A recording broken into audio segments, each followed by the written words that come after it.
So ప్రధాన వార్తల్లో నిన్న ముఖ్యమంత్రి గారు మాట్లాడిన మాటలు, సో లింగంపల్లి వేదికగా ఆయన చేసిన స్పీచెస్ కావచ్చు, సో అక్కడ జరిగిన కొన్ని పరిణామాలు కావచ్చు, కొంత ఇవన్నీ కూడా ప్రధాన వార్తల్లో కనపడతా ఉన్నాయి. ఈ మధ్య కాలంలో ఎక్కువ ముఖ్యమంత్రి గారు టార్గెట్ బీజేపీ బీఆర్ఎస్ కలిపి చేస్తున్నట్టుగా కనపడతా ఉంది.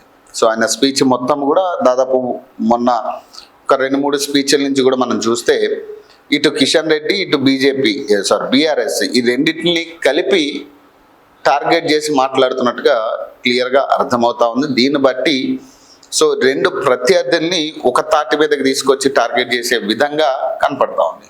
సో ఇదొక పక్క అయితే, ఇంకో పక్క కేంద్ర మంత్రి పదవి ఊస్ట్ అయ్యేటట్టుంది అనేది ఒక టాక్ వినపడతా ఉంది. బండి సంజయ్ గారికి సంబంధించిన కేంద్ర మంత్రి పదవిని వేరే వాళ్ళకి ఇచ్చే ప్రయత్నంలో ప్రస్తుతం బీజేపీ కేంద్ర ప్రభుత్వం చూస్తున్నట్టుగా కనపడతా ఉంది. దీన్ని బట్టి మరి ఆయన అజ్ఞాతంలో ఉన్నారన్న మాట వినపడతా ఉంది చాలా క్లియర్గా. సో దీనికి సంబంధించి కూడా ఒక వార్త ప్రధానంగా కనపడతా ఉంది. సో దీంతో పాటు ఇదే హైదరాబాద్ నడిబొడ్డులో చాలా సేఫ్గా ఫీల్ అవ్వాల్సిన అమ్మాయిలు భయంగా ఫీల్ అవుతున్న పరిస్థితి. పోలీసులకి ఫోన్ చేస్తే పోలీసులు కూడా సరిగ్గా ఆ సమయంలో రెస్పాండ్ అవ్వలేదని ఒక అమ్మాయి వీడియో పెట్టడం జరిగింది నిన్న. సో ఇదొక వార్తగా కనపడతా ఉంది. సో అన్ని కూడా 1 by 1 చూద్దాం. ఇంకొకటి, నిన్న ప్రధానంగా వైజాగ్ స్టీల్ ఫ్యాక్టరీకి సంబంధించి ఈ బాయిలర్ 1500 డిగ్రీల్లో బాయిల్ అవుతున్న స్టీల్ ఏదైతే ఉందో అది లీక్ అయి దాదాపు 8 మంది కార్మికులు చనిపోవడం జరిగింది. సో ఆహుతి అవ్వడం జరిగింది. సో దీని మీద ఆల్రెడీ ప్రధానమంత్రి కావచ్చు, ఏపీ ముఖ్యమంత్రి చంద్రబాబు నాయుడు గారు కూడా రియాక్ట్ అయినట్టుగా తెలుస్తా ఉంది. సో ఇదొక వార్త. సో 8 మంది కార్మికులు సజీవ దహనం అట. విశాఖ స్టీల్ ప్లాంట్ లో ఘోర ప్రమాదం, లిక్విడ్ స్టీల్ లీక్ తో చెలరేగిన మంటలట. విశాఖ స్టీల్ ప్లాంట్ లో 8 మంది కార్మికులు సజీవ దహనం అయ్యారు. సోమవారం సాయంత్రం ప్లాంట్ లో 1500 డిగ్రీల వేడిలో ఉన్న లిక్విడ్ స్టీల్ లీక్ కావడంతో పెద్ద ఎత్తున మంటలు చెలరేగి ఈ ఘోర ప్రమాదం జరిగింది.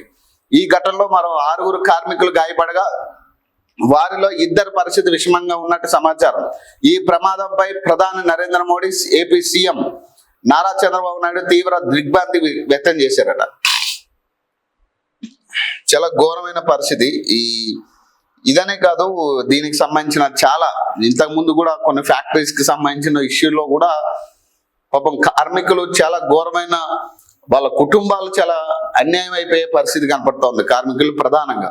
సో విశాఖ స్టీల్ ప్లాంట్ లో సోమవారం సాయంత్రం చోటు చేసుకున్న ఘోర ప్రమాదంలో 8 మంది కార్మికులు సజీవ దహనం అయ్యారు. ప్లాంట్ లో లిక్విడ్ స్టీల్ లీక్ కావడంతో 1500 డిగ్రీల వేడి మీతో పెద్ద ఎత్తున మంటలు చెలరేగాయట. ఈ ఘటనలో మరో 6 కార్మికులు గాయపడగా వారిలో 2 పరిస్థితి విషమంగా ఉన్నట్టు సమాచారం. ప్రాథమిక సమాచారం ప్రకారం ఉత్పత్తి విభాగంలో లిక్విడ్ స్టీల్ లీక్ కావడంతో ఒక్కసారిగా మంటలు వ్యాప్తించడంతో అక్కడ పనిచేస్తున్న కార్మికులు మంటలో చిక్కున్నారు. ఇతర ఉద్యోగులు, కార్మికులు భయంతో సురక్షిత ప్రాంతాలకు పరుగులు తీశారు. అగ్నిమాపక సిబ్బంది, భద్రతా సిబ్బంది వెంటనే సంఘటన స్థలానికి చేరుకుని మంటలు అదుపు చేసేందుకు తీవ్ర శ్రమించారట. కాగా ప్రమాదానికి గల ఖచ్చితమైన కారణాలపై అధికారులు దర్యాప్తు ప్రారంభించారు. లిక్విడ్ స్టీల్ లీక్ ఎలా జరిగింది, భద్రతా ప్రమాణాల్లో ఏవైనా లోపాలు ఉన్నాయనే అంశాలను పరిశీలిస్తున్నట్ట. ప్రమాదంలో 5 స్టీల్ ప్లాంట్ ఉద్యోగులు, 3 కాంట్రాక్ట్ కార్మికులు మృతి చెందినట్లు ప్రాథమిక సమాచారం. వారిలో గొంతిన భానుకుమార్ టెక్నీషియన్ అట, జీవి అప్పారావు, అలాగే ఎం కృష్ణనాగు, కె ప్రభాకర్ జనరల్ ఫోర్మ్యాన్ అట, గోల్డ్ కుమార్ అట మేనేజర్ మెకానికల్ 2 ఇన్ఛార్జ్ అట. కాంట్రాక్ట్ కార్మికులు రమణ, త్రినాథ్, ఎన్ అప్పల్ అట. సో వీళ్ళు చనిపోవడం, దుర్మరణం చెందడం జరిగింది. చాలా ఘోరమైన సంఘటన ఇది. దాదాపు 8 మంది చనిపోవడం జరిగింది. అంతకుముందు కూడా కొన్ని ఓఎన్జీసీ గ్యాస్ లీక్ అయి మంటలు చెలరేగి ఒక దారుణమైన సంఘటన ఇదే ఏపీలో చూడడం జరిగింది. అంతకుముందు కూడా ఏదైతే ఈ కెమికల్ ఫ్యాక్టరీలకు సంబంధించిన ట్యాంకర్స్ ఏవో బ్లాస్ట్ అయ్యి అప్పుడు కూడా చాలా ఘోరమైన సిచ్యువేషన్ చూసాం. మరి ఎందుకు ఈ సంఘటనలు తరచుగా జరుగుతున్న క్రమంలో గత గవర్నమెంట్ లో కూడా ఇలాంటి సంఘటనలు చాలా అయినాయి. ఇక్కడ ఓవరాల్ గా బలవుతుంది ఎవరంటే కార్మిక కుటుంబాలు. ఇంత ఘోరాతి ఘోరాలు జరుగుతున్నా కూడా మరి ప్రభుత్వాలు ఆల్టర్నేటివ్ ఎందుకు తీసుకురాలేకపోతుంది అనేది అర్థం కాని పరిస్థితి. సో అంత దగ్గరగా అంత 1500 డిగ్రీల్లో కాలుతున్న స్టీల్ దగ్గర పనిచేస్తున్న వాళ్ళకి సేఫ్టీ అనేది ఖచ్చితంగా ఇంపార్టెంట్. మరి ఇక్కడ సేఫ్టీ లోపించిందా, దాన్ని ఎలా లీక్ అయ్యిందా, లేకపోతే ఏదైనా జరగకూడని సంఘటనలు ఏమైనా జరిగినాయి అక్కడ అనేది తేలాల్సి ఉంది. కాకపోతే ఖచ్చితంగా ప్రభుత్వాలు వీటి మీద జాగ్రత్తలు తీసుకోవాల్సిన అవసరం ఉంది. ఎందుకంటే గత గవర్నమెంట్ గతంలో జరిగినవి, ఇప్పుడు జరుగుతున్నవి, ఇప్పుడు కూడా రీసెంట్ గా ఓఎన్జీసీ ప్లాంట్ ఒకటి తగలబడిన పరిస్థితి, దాదాపు రోజుల తరబడి అది మండుతూనే ఉంది ఆ రోజు. సో ఇన్ని ఘోరాలు జరుగుతున్నప్పుడు ఖచ్చితంగా సేఫ్టీ అండ్ ప్రికాషన్స్, కార్మికులు, ఆ చుట్టుపక్కల ఉన్న గ్రామ ప్రజలు చాలా ఇంపార్టెంట్. మరి వాళ్ళకి సంబంధించి ఎట్లాంటి చర్యలు తీసుకుంటారు, ఎట్లాంటి జాగ్రత్తలు తీసుకోవట్లేదు అనేది, ఎలాంటి జాగ్రత్తలు తీసుకోవట్లేదు అనేది క్లియర్ గా కనపడతా ఉంది ఇలాంటి సంఘటనలు చూస్తే. ఏదో ఇలాంటి సంఘటనలు జరిగినప్పుడు ఆ కుటుంబాలకి ఏదో పారితోషికం కింద ఇంత అమౌంట్ ఇచ్చి, నష్టపరిహారం కింద ఏదో ఆ కుటుంబానికి ఒక ఉద్యోగం ఇచ్చి సరిపెట్టుకుంటున్నారు తప్పితే, దాన్ని పూర్తిగా వాళ్ళ భద్రత మీద దృష్టి పెట్టే ప్రయత్నం చేయట్లేదు ప్రభుత్వాలు ప్రధానంగా.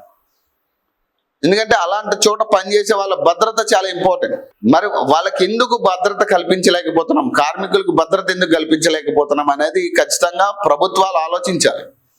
ప్రభుత్వాలు ఆలోచించి దానికి ఆల్టర్నేటివ్ ఏమైనా తీసుకురాగలమా.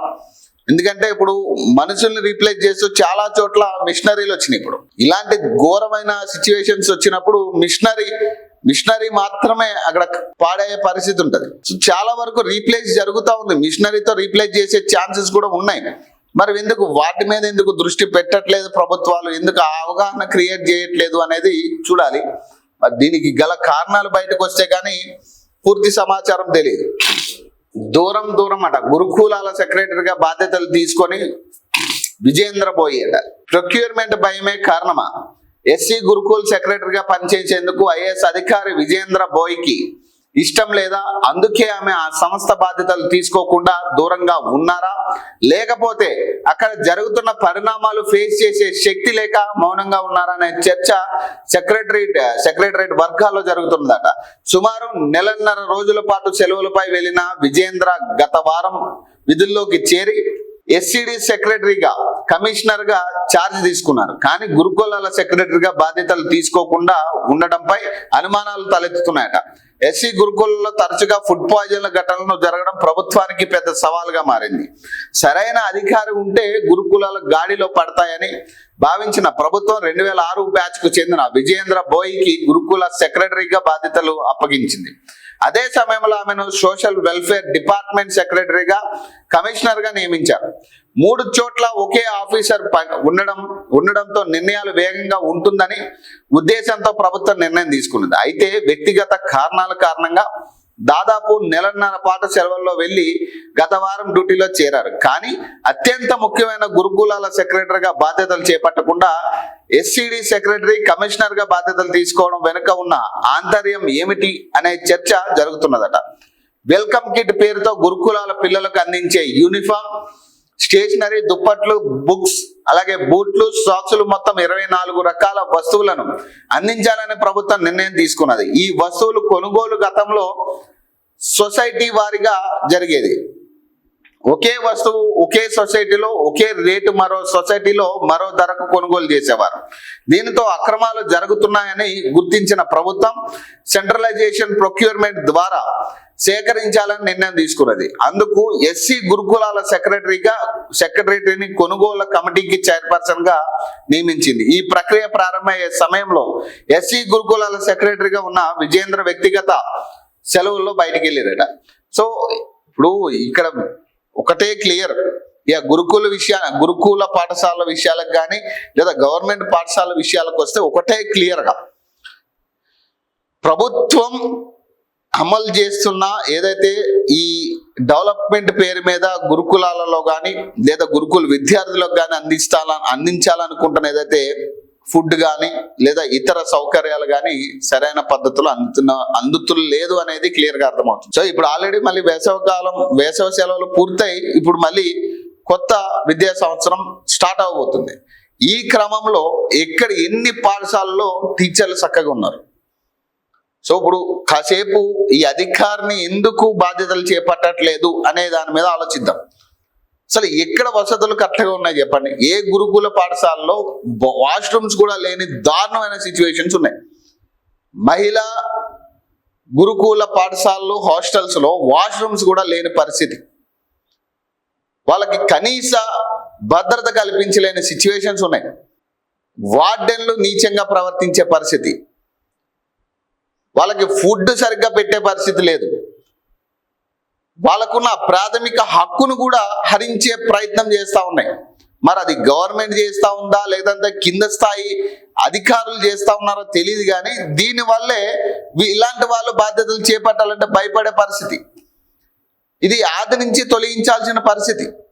తుది నుంచి ముందు నుంచి కూడా దీన్ని కంట్రోల్ చేయాల్సి ఉంది, కానీ గాలికి వదిలేసారు. ఇప్పుడు వచ్చి కంట్రోల్ చేయాలంటే కాని పని అది. చాలా మంది భయపడుతున్నారు. ఫుడ్ పాయిజన్లు ఏంటి, ఇంకో పక్క వార్డెన్లు దాడి, సెక్షువల్ హెరాస్మెంట్లు ఎక్కువైనాయి.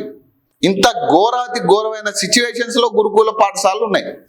ఇంత దారుణమైన సిచ్యువేషన్లో ఉంటే ఒక ఐఏఎస్ అధికారిని మనం నియమించేసి మీరు బాధ్యతలు చేపట్టిందంటే అయ్యే పరిస్థితి కాదు. ఇప్పుడు అది తుది నుంచి కూడా దాన్ని నరుక్కుంటూ రావాల్సిన సిచ్యువేషన్ ఉంది.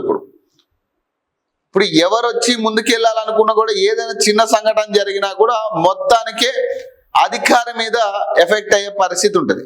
ఇప్పుడు గవర్నమెంట్ కూడా ఎట్లా ఉంది, అధికారుల మీదే నిందలేసి చేతులు దులుపుకోవాలన్న ఆలోచనలో ఉంది. ఇప్పుడు ఇట్లాంటి సిచ్యువేషన్ లో మరి ఇప్పుడు ఆమె మనసులో ఏముందో ఏందో మనకు తెలియదు.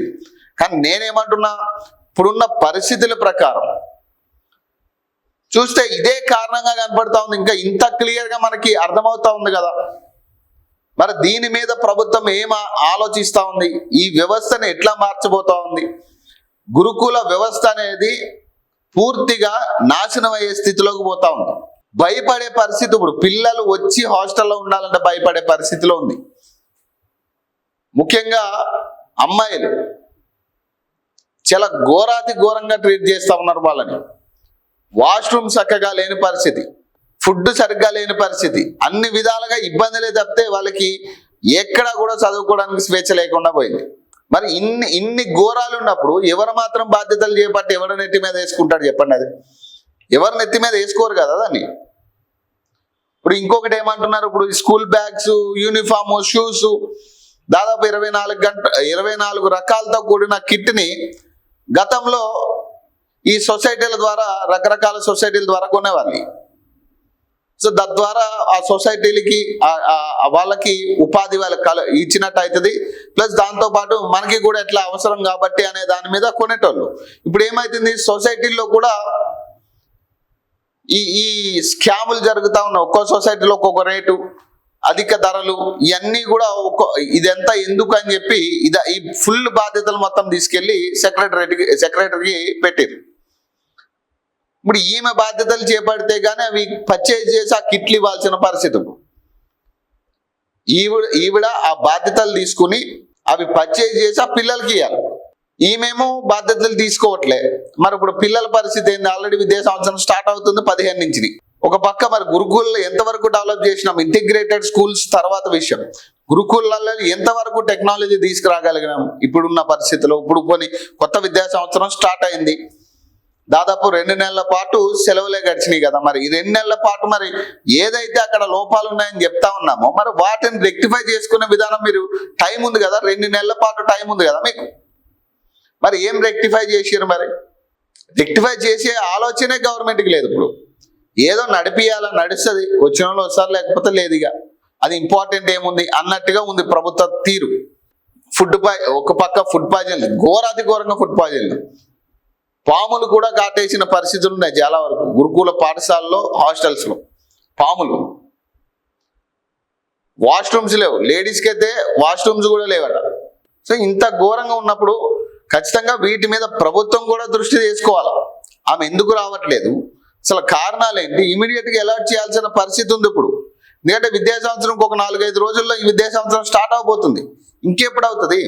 బఫర్ జోన్ లో లోటస్ అట, మియాపూర్ పటేల్ చెరువు కట్ట మీద కట్ట కింద ఉల్లంఘనల పర్వం అట. మదీనాగూడ సర్వే నంబర్ 188 లో లోటస్ ఇన్ఫ్రా ఇష్టారాజ్యం అట. హైదరాబాద్ నగరంలో చెరువులు నాలాల పరిరక్షణపై ప్రభుత్వం ఎన్ని శుద్ధులు చెప్తున్నా కఠిన చర్యలు అంటూ హైడ్రా ఎంత సీన్ చేస్తున్నా క్షేత్రస్థాయిలో మాత్రం ప్రైవేట్ బిల్డర్లు కమల వికాసం నిరాటకంగా జాగుతుందట. శేర్లింగపల్లి మండలం మదీనాగూడలోని పటేల్ చెరువు అంటే మియాపూర్ దిగువ కట్ట మైదానాన్ని ఆనుకుని ఉన్న రక్షిత స్థలాన్ని లోటస్ ఇన్ఫ్రా ప్రాజెక్ట్ అత్యంత చాకచక్యంగా మింగేసిందట. ఇరిగేషన్ శాఖ కండ్లకు గంతలు కట్టి మున్సిపల్ అధికారులు కటకక్షంతో ఏకంగా నిషేధిత బఫర్ జోన్ లోపాల 5 అంతస్తుల నివాసం సముదాయాన్ని లేపేసిందట. కాగితాలపై ఒక లెక్క, గూగుల్ మ్యాప్ సాక్షిగా గ్రౌండ్ మీద మరొక లీలగా సాగుతున్నదట. ఈ లోటస్ విలాసంపై ప్రత్యేక దర్యాప్తు కథనం అట. మదీనాగూడ సర్వే నంబర్ 188 లోని 3857 చదరపు మీటర్ల పట్టా భూమిలో నిర్మాణాల కోసం లోటస్ ఇన్ఫ్రా ప్రతినిధులు ఇరిగేషన్ శాఖకు దరఖాస్తు చేసుకున్నారు. దీనిపై సుదీర్ఘ సర్వే జరిపిన నార్త్ ట్యాంక్స్ డివిజన్ ఇరిగేషన్ అధికారులు 2019 జనవరిలో ఈ నివేదిక ఇచ్చారట. ఈ స్థలం పటేల్ చెరువు కట్టకు దిగువన ఉన్నందున కట్ట అడుగు భాగం నుంచి 10 మీటర్ల నుంచి 17 మీటర్లు వెడల్పుతో 771 చదరపు మీటర్ల స్థలాన్ని డిఎస్ బఫర్ జోన్ గా ఖాళీగా వదిలేయాలని స్పష్టమైన షరతు పెట్టారు. బఫర్ జోన్ పోగా మిగిలిన 3086 చదరపు మీటర్ల నికార స్థలంలోనే జీవో నెంబర్ 168 ప్రకారం నిర్మాణాలు చేసుకోవచ్చని నిబంధన విధించారు. ఈ నిబంధనలు ఉల్లంఘిస్తే ఎలాంటి నోటీస్ ఇవ్వకుండా పర్మిషన్ రద్దు చేస్తామని ఎన్ఓసిలో పేర్కొన్నారు. ఈ మున్సిపల్ మాయాజాలం ఎలా ఉంది? ఇరిగేషన్ శాఖ 771 చదరపు మీటర్ల స్థలాన్ని ముట్టవద్దని చెబితే మున్సిపల్ అధికారులు మాత్రం దానికి పూర్తి భిన్నమైన మాయాజాలం ప్రదర్శించారట. 2023 ఏప్రిల్లో జారీ చేసిన బిల్డింగ్ పర్మిషన్ ఆర్డర్ లో permit number 5641 GHMC SLP by 2023 BP లో అధికారులు చూపించిన లెక్కలు చూస్తే ఎవరైనా ముక్కున వేలేసుకోవడం ఖాయమట. బిల్డర్ పక్కనే ఉన్న ఫ్లాట్ నెంబర్ 329, 330లను ఓపెన్ ఫ్లాట్లు ఏకీకరం చేయగా మొత్తం స్థలం 4190.72 చదరపు మీటర్లుగా మారింది. అయితే ఈ పర్మిషన్ ఆర్డర్ లో రోడ్డు కటింగ్ 0.0, నాలా కటింగ్ 0.0 అని చూపించిన మున్సిపల్ అధికారులు ఇరిగేషన్ శాఖ ఖచ్చితంగా మినహాయించమన్న 771 చదరపు మీటర్ల బఫర్ జోన్ కటింగ్ ను పూర్తిగా గాలికి వదిలేశారు. ఏకంగా 4188.25 చదరపు మీటర్లను నికార స్థలంగా అప్రూవ్ చేసి బఫర్ జోన్ ఆక్రమణకు రెడ్ కార్పెట్ పరిచారట. సాధారణంగా ఏ బిల్డర్ అయినా నిబంధనలు దాచడానికి ప్రయత్నిస్తారు. కానీ ఇక్కడ లోటస్ ఇన్ఫ్రా ఏకంగా జిహెచ్ఎంసి అప్రూవల్ కోసం సమర్పించిన టెర్రస్ ఫ్లోర్ ప్లాన్ లోనే ఉల్లంఘనలు బహిరంగంగా చూపించడం గమనార్హం. ఇరిగేషన్ మ్యాప్ ప్రకారం స్థలానికి కుడివైపున ఏటవాలుగా ఉండే సరిహద్దు వెంబడి 17 మీటర్ల వరకు ఎలాంటి భవనం నిర్మాణం రాకూడదు. కానీ బిల్డర్ సమర్పించిన ప్లాన్ లో ఆ ఏటవాలు సరిహద్దును అనుకుని సాధారణ సెట్ బ్యాక్ మాత్రమే వదిలి ఏకంగా 5 అంతస్తుల భవన బ్లాక్లను డిజైన్ చేశారు. ఈ ప్లాన్ లో ఎక్కడ ఇరిగేషన్ బఫర్ జోన్ కు సంబంధించిన గుర్తులు గాని ఆ స్థలాన్ని ఖాళీగా వదిలేస్తున్నట్టు గాని పేర్కొనలేదట. గూగుల్ శాటిలైట్ చిత్రాలను పరిశీలిస్తే బిల్డర్ కాగితాలపై గీసిన ఉల్లంఘనల ప్లాన్ ను గ్రౌండ్ మీద అక్షరాలు అమలు చేసినట్టు స్పష్టమవుతున్నదట. చెరువు కట్టకు అత్యంత సమీపంలో ఉండే ఈ పొడవాటి zig zag building block irrigation శాఖ నిషేధించిన 771 చదరపు మీటర్ల రెడ్ బఫర్ జోన్ లోపల పూర్తిగా విస్తరించి ఉంది. ఈ బ్లాక్లను సంబంధించిన పిల్లర్లు, స్లాబ్లు కూడా బఫర్ జోన్ పరిధిని దాటి లోపలికి చొచ్చుకుపోవచ్చట. చెరువు కట్ట కింద నీటి ఊట సహజంగా వచ్చే ప్రాంతంలో సెల్లార్ తవ్వి పిల్లర్ను లేపి 5 అంతస్తుల నివాస సముదాయాన్ని నిర్మించడం గూగుల్ మ్యాప్స్ ద్వారా 100% పక్కాగా నిర్ధారణ అవుతుందట. సో అంతర్గత వ్యవహారం ఏంటి? ఇరిగేషన్ శాఖ వద్దు అన్న స్థలాన్ని మున్సిపల్ శాఖ కావాలని నెట్ ఏరియాలో కలిపేసి బిల్డింగ్ దాన్ని కాస్త భవనాలతో నింపేసి కమల లోటస్ వికాసం పూర్తి చేశారు. అయితే ఇంత పెద్ద ఎత్తున జరిగిన ఈ కొలతల వ్యత్యాసం వెనుక మున్సిపల్ అధికారులు ఇరిగేషన్ ఎన్ఓసిని పక్కన పెట్టడం వెనుక ఉన్న అసలు కారణాలు ఏమిటి? దాదాపు 1,36,00,000 ఫీజులు చెల్లించిన ఈ ఫైల్ వెనుక నడిచిన అంతర్గత వ్యవహారాలు ఎలాంటివి? ఈ ప్లాన్ అప్రూవల్ ప్రక్రియలో ఏ ఉన్నతాధికారుల హస్తం ఉంది?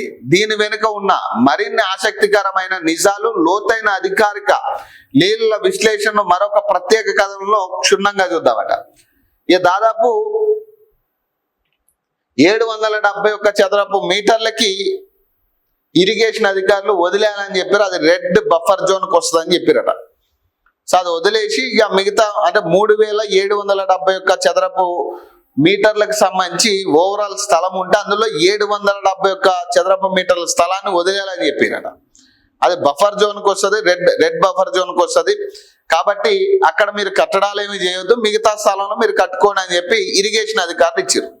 కానీ ఇక్కడ మున్సిపల్ అధికారులు ఏమంటున్నారట? దాదాపు 4,031 చదరపు మీటర్లకి పర్మిషన్ ఇచ్చారు.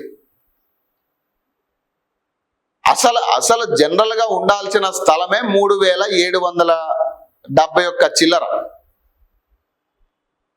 కానీ ఇప్పుడు మున్సిపాలిటీకి వచ్చేసరికి మొత్తం పర్మిషన్ లో ఉన్న చదరపు మీటర్లే మారిపోయింది. దాదాపు 4,000 పైచీలకు అసలు సంబంధం లేకుండా మరి మున్సిపల్ వాళ్ళు పర్మిషన్ ఇచ్చారు. దాదాపు పైన 1000 గజాలు కలుపుకోవచ్చు అని పర్మిషన్ ఇచ్చినట్టుగా కనబడతా ఉంది మున్సిపాలిటీ పర్మిషన్ బట్టి. సో అక్కడ ఆల్రెడీ ఇప్పుడు ఏదైతే ఊట అంటాం మనం, ఈ చెరువుకు సంబంధించిన వాటర్ ఏదైతే ఉందో దాన్ని ఊట అంటాం. అక్కడ తడితడిగా ఉంటుంది ఆ ప్రాంతం అంతా, భూమి లోపలికి వాటర్ ఉండే పరిస్థితి ఉంటుంది. అక్కడ సెల్లార్ తవ్విరట. తవ్వి పిల్లర్లు వేసి దాదాపు 5 అంతస్తుల భవనం నిర్మించిందట. మరి ఇక్కడ ఎవరి లోపం? ఇప్పుడు ఇరిగేషన్ వాళ్ళేమో ఆ 771 చదరపు మీటర్లు వదిలేయాలని చెప్తుంటే అది బఫర్ జోన్కి వస్తుంది, అది వదిలేసి 3,000 చదరపు మీటర్లో కట్టుకోవాలని చెప్పి పర్మిషన్ ఇచ్చింది. కానీ మున్సిపల్ వాళ్ళు ఏమంటున్నారు? లేదు 431 చదరపు మీటర్లు కూడా అసలు బఫర్ జోన్ అనేది లేదు, అక్కడ రోడ్ మ్యాప్ అనేది లేదు, ఎక్కడ కూడా కటింగ్ లేదు, పూర్తిగా వాళ్ళు కట్టుకోవచ్చు అని చెప్పి ఇక్కడ మున్సిపల్ వాళ్ళు పర్మిషన్ ఇచ్చారు. మరి మున్సిపల్ వాళ్ళకి ఇరిగేషన్ ఇచ్చిన ఏదైతే ఎన్ఓసిలో క్లియర్ గా రాసి ఉన్న దాన్ని ఎందుకు వీళ్ళు తుంగలో దొక్కుతా ఉన్నారు? దాదాపు 1,36,00,000 ముట్ట చెప్పిరట ఇది కట్టుకోవడానికి, ఇది మున్సిపల్ శాఖలో. మరి ఎవరు తిన్నారు? మరి ఏసీబీ కూడా ఒక లుక్ వేయాలి. ఇక్కడ అధికారులు ఎవరైతే ఉన్నారో అక్కడ ఖచ్చితంగా ఏసీబీ అధికారులు కూడా ఆ అధికారుల మీద ఖచ్చితంగా ఒక లుక్ వేయాల్సిన పరిస్థితి ఉంది. ఇంత దారుణమైన సిచ్యువేషన్ చూడండి. మరి ఇప్పుడు ఒకవేళ కొనుక్కున్నవాడు పరిస్థితి ఏంది? దాదాపు 4,190.72 చదరపు మీటర్లకు పర్మిషన్ ఇచ్చిరట. అసలు ఇక్కడ రోడ్డు కటింగ్ లేదు, అసలు నాలా కటింగ్ కూడా లేదని చెప్పి మున్సిపల్ అధికారులు క్లియర్ గా ఎన్ఓసి ఇచ్చారు, కట్టుకోవచ్చు బిల్డింగ్ పర్మిషన్ అని. ఎంత దారుణమైన సిచ్యువేషన్. ఇప్పుడు కొనుక్కున్నవాడు పరిస్థితి ఏంది? ఇప్పుడు రేపు అక్కడ కొనుక్కుని అందులో ఉంటున్న వాళ్ళ పరిస్థితి ఏంది? ఇప్పుడు బిల్డర్ అంటే ఇష్టారాజ్యం, వాడు మూటలు ముట్ట చెప్పో ఏదో చేసి వాడు పర్మిషన్ తెచ్చుకుని కట్టిండాడు. అక్కడ కొనుక్కున్న ఫ్లాట్లు కొనుక్కున్న వాళ్ళ పరిస్థితి ఏంది? ఇప్పుడు రేపు అది బఫర్ జోన్ అనో లేకపోతే ఎఫ్టీఎల్ అనో కూలగొడితే వస్తే ఏంది పరిస్థితి? ఇప్పుడు వాళ్ళు ఇక్కడ వాళ్ళు రోడ్డు మీద పడాలి. ఈ బిల్డర్కి ఏమొస్తుంది? వాడికి ఏం నష్టం ఉంటుంది? మంచిగా పైసలు అమ్ముకుంటాడు, పైసలు దండుకుంటాడు, పోతాడు, ఇక అంతే. ఇప్పుడు అక్కడ ఉంటున్న వాళ్ళ పరిస్థితి కదా ఘోరం. ఇప్పుడు ఆ కుటుంబాల రోడ్డున పడే పరిస్థితి. కష్టార్జితంతో కొనుక్కున్న ఇల్లు ఇక మళ్ళీ అది నేలమట్టం అయితే చూడలేని స్థితిలో ఉంటారు. పోనీ వాళ్ళకి నష్టపరిహారం కూడా గవర్నమెంట్ కల్పించే పరిస్థితి లేదు ఈరోజు. ఆ ఇల్లు కోల్పోయిన, ఆ ఫ్లాట్లు కోల్పోయిన వాళ్ళకి నష్టపరిహారం లేదు. బిల్డర్ నుంచి కూడా నష్టపరిహారం ఇప్పించే పరిస్థితిలో గవర్నమెంట్ చర్యలు తీసుకోవట్లే. ఇక్కడ పూర్తిగా నాశనం అయ్యేది ఎవరంటే ఆ ఇల్లు కొనుక్కుని ఆ ఫ్లాట్ కొనుక్కున్న వాళ్ళే నష్టపోతారు. బిల్డర్ కూడా నష్టపోయే పరిస్థితి లేదు. వాడు మంచిగా ఆ పైసలు ఏదైతే ఉన్నాయో వాడికి వస్తాయి. ఆ కట్టిన పైసలు కానీ లేదు వీళ్ళకి ఇచ్చిన లంచాల పైసలు కానీ మంచిగా తింటాడు, వాడు పోతాడు. ఇక ఇట్లాంటిది ఏదైనా వస్తే వాడు రెస్పాండ్ అవ్వడు. ఇక గవర్నమెంట్ కూడా బిల్డర్ మీద యాక్షన్ తీసుకునే పరిస్థితి లేదు, అధికారుల మీద యాక్షన్ తీసుకునే పరిస్థితి లేదు. ఎవడు నాశనం అవ్వాలంటే అది కష్టపడి రూపాయి కూడబెట్టుకుని అప్పు చేసి అక్కడ కొనుక్కున్న వాడే నష్టపోతున్నాడు. ఇందులో కూడా అదే క్లియర్గా ఈ లోటస్ ఇన్ఫ్రాలో ఉంటున్న వాళ్ళు ఎవరైతే ఉన్నారో, మియాపూర్ ఆ ప్రాంతంలో ఉందట ఇది. లోటస్ ఇన్ఫ్రాలో ఉంటున్న వాళ్ళు ఎవరైతే ఉన్నారో ఒక్కోసారి వీడియో చూస్తే మీకు అర్థమవుతుంది. సో అది ఇల్లీగల్ గా కట్టిరట. దాదాపు 1190 చదరపు మీటర్లకు సంబంధించి అసలు పర్మిషనే లేదట. దాదాపు 1000 అంటే 1200 గజాలకి 1200 చదరపు మీటర్లకి అసలు పర్మిషనే లేదట. అది బఫర్ జోన్ లో, రెడ్ బఫర్ జోన్ లో ఉందట. కాబట్టి జర భద్రంగా ఉండండి. ఎందుకంటే ఈ ఎఫ్టిఎల్ అనో బఫర్ అనో మళ్ళీ ఒకవేళ హైదరాబాద్ వచ్చి కూలగొడితే నాశనం అయ్యేది మీరే, నష్టపోయేది మీరే, నాశనం అయ్యేది కూడా మీ కుటుంబాలే. కాబట్టి కొంచెం జర జాగ్రత్తగా ఉండండి. ఆ బిల్డర్ ఎవరైతే ఉన్నాడో ఇప్పటి నుంచే నిలదీసే ప్రయత్నం చేయండి. మీ పైసలు కొంతైనా మీరు లాభపడతారు, లేదంటే మొత్తానికే నష్టపోయే పరిస్థితి. మనం ఏం చేయలేని సిచ్యువేషన్ అది. అన్ని డాక్యుమెంట్స్ మీ దగ్గర ఉన్నప్పటికీ కూడా వచ్చి కూలగొట్టిన తర్వాత మీకు న్యాయం చేసేటోడు కూడా లేడు. ప్రభుత్వం కూడా బిల్డర్ నుంచి మీకు ₹1 ఇప్పించే ప్రయత్నం చేయట్లే. ప్రభుత్వం నుంచి మీకు నష్టపరిహారం ఇచ్చే పరిస్థితి లేదు. నేరుగా వస్తారు, కూలగొడతారు, పోతారు. ఇక ఇట్లా ఉంది పరిస్థితి. కాబట్టి జర జాగ్రత్తగా ఉండండి. అలాగే ఈ మధ్య కాలంలో ఎక్కడ కొనుక్కోవాలన్నా కూడా 1కి 2 సార్లు ప్రతిదీ కూడా చెక్ చేసుకోవాల్సిన పరిస్థితి. అన్ని క్లియర్ గా ఎన్ఓసి ఉన్నాయన్నా కూడా అక్కడ ఏదో ఒక లిటిగేషన్ ఉంది. పైసలు ఇచ్చో ఏదో రకంగా మేనేజ్ చేస్తా ఉన్నారు. వీళ్ళ అధికారుల మీద కూడా చర్యలు తీసుకోవట్లే. పర్మిషన్ ఇచ్చిన అధికారులతో తప్పు. ప్రధానంగా పర్మిషన్ లంచం ఇచ్చి పర్మిషన్ తెచ్చుకున్నవాడు తప్పు అయితే, అధికారులు సంతకం లంచం తీసుకుని అధికారులు సంతకం చేసిన వాడు తప్పు కూడా ఉంది. ఇటు అధికారుల్ని అటు బిల్డర్ని బలి చేయాల్సింది పోయి సామాన్య ప్రజల కుటుంబాలను బలి చేస్తా ఉన్నారు ఇక్కడ. కాబట్టి ఖచ్చితంగా ఈ ఏదైతే లోటస్ ఇన్ఫ్రాట అదే కదా,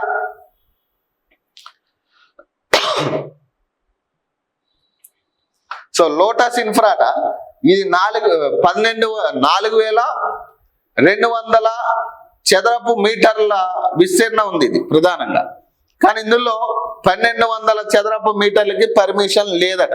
అది రెడ్ బఫర్ జోన్ లోకి ఉందట. అది ఈ పర్మిషన్ మరి మున్సిపల్ వాళ్ళు ఎట్లా ఇచ్చారు? ఇప్పుడు పర్మిట్ నెంబర్ ఉంది ఇక్కడ, పర్మిట్ నెంబర్ 5641/JHMC/SLP/2023/BP లో అధికారులు చూపించిన లెక్కలు చూస్తే ఎవరైనా ముక్కును వేలేసుకుంటారట.